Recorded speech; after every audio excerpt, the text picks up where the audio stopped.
ago. Not a classic then, Jim.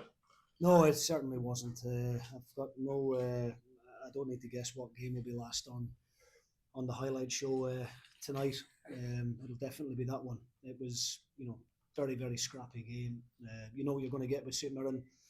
Stephen Robinson's had great success here in his time as manager. They're a very well organised, quite a direct team, probably the most physical team in the league. And, we had to stand up to that today. And we took a lot of learnings from last weekend's 20 minutes after half time, where we didn't defend the box well, we didn't do the basics well enough, and a lot of our team shape this week in the build up to this game was all geared around that, being defensively solid, denying St Mirren the space behind the back line, which we know they want for Olasanya, and just standing up to the challenge of what a difficult team are going to throw at you. And the players deserve all the credit. As a manager, you can change the shape and change the tactics from time to time, but you can't put that character and that desire and that heart into the group. That just has to come naturally, and we've got that in abundance, and we've shown that numerous times this season.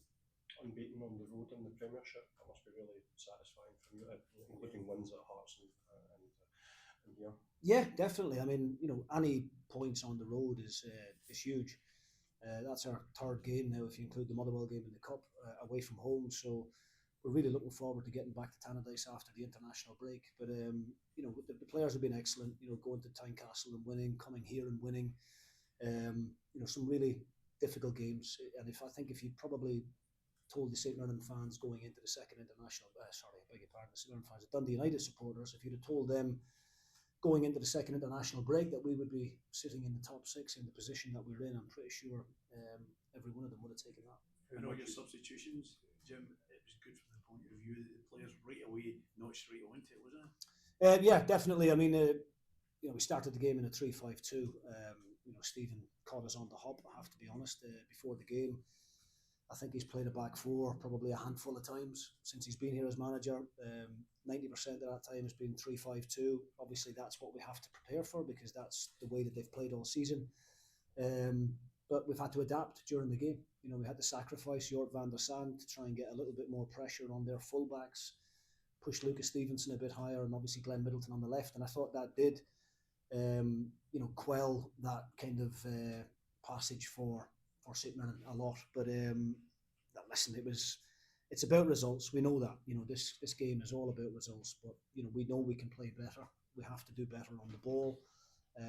But it's a really valuable 3 points as far as we're concerned. Obviously not nice for Jort, but I'm guessing you'll understand the reasoning behind the early substitution. Yeah, I mean, look, we've had to do it a couple of times. Kevin Holt was the one that was sacrificed against Rangers in the first half against Tannadice, and the substitution worked again today. You could argue substitution worked, so it's pleasing when it comes off. If it doesn't and it backfires, then obviously I'm taking a lot of flack. But as I said, it's credit to the players. It's not about my tactics or anything like that. It's all about today's performance, and today's result was all about resilience, defending the box, doing the basics well against a really aggressive team. We ended the game with the likes of Miller Thompson and Glenn Middleton and Sibbald and Will Ferry, really small guys. Every time they had a set play or a long throw, your heart is in your mouth because you know that these guys are a foot shorter than some of the St Mirren boys coming in the box. But they've done brilliant. Jack Walton made some key saves when he had to, and I'm just delighted that we were able to get the break of the ball in the second half. And Manny Adebiega was the first one to react to that shot. Once you see him improve, there's some of these debut in England, it looks like I'm on leaps and bounces. Yeah, I mean, look, he's a young centre back that is developing continuously, and we're working really hard with him. He's got a great profile for a centre back in terms of his size, his physicality. He's got good pace. He is comfortable on the ball, albeit he had one or two loose passes this afternoon. But look, he'll grab the headlines for the goal. That's not what he's in the team for. But the whole squad have chipped in with really important goals throughout the campaign up to now. Ross Graham's got 2 or 3. That's Manny with 1. So yeah, we need everybody to contribute throughout the course of the campaign, and hopefully, the strikers will catch fire at some point too. Because losing Louis Moult before the game was a major disappointment. Louis scored 2 in his previous 2 games, and that's the bit that we're struggling with at the moment is the lack of strength and depth in the squad. We've got Ryan Strain out, Trapanovsky, Louis Moult, all key players, and there's Ross Graham again today, limped off with a hamstring. So we're hoping that these boys will recover over the international break. It certainly came at a good time for us. He had a good chance, Jim, in the first half. Does that show really the dedication and the concentration he showed to be up there again, the appetite to... Yeah, I mean, probably proves he's better with his head than he is with his feet.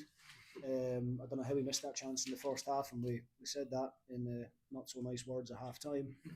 That ball needs to end up in the back of the net. In a game like this, as tight as what it is, you hope you're going to get those types of opportunities off the back of long throws and corners, and that should have ended in a goal, and we should have been leading at half time. But we said at half time that it's got one goal written all over it. Whoever gets it's going to win the game, and thankfully today, we got a bit of luck and we came out on top. Is there any indication of how serious Ross Graham's injury is? Too soon at the moment. It's a hamstring injury, so we're hoping that it's not going to be anything too long. I think he came off the park at a good time. He didn't have to try and play through it. He'll go for a scan, no doubt, over the weekend, and we'll get the results of that in the early part of next week. Is Louis a hamstring as well?